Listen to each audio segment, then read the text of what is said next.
পিঁপড়ে ও ফড়িং।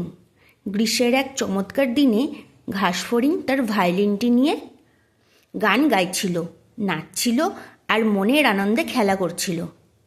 হঠাৎ সে দেখতে পেল একটি পিঁপড়ে অনেক কষ্ট করে খাবার বয়ে নিয়ে যাচ্ছে। ঘাসফড়িং পিঁপড়েকে বলল, এত কষ্ট করছো কেন ভাই? এসো আমরা খেলা করি, গান গাই, নাচি। আমাকে অবশ্যই এখন শীতের জন্য খাবার সঞ্চয় করে রাখতে হবে। তুমিও সময় নষ্ট না করে খাবার সংগ্রহ করে রেখো বন্ধু, পিঁপড়ে বলল।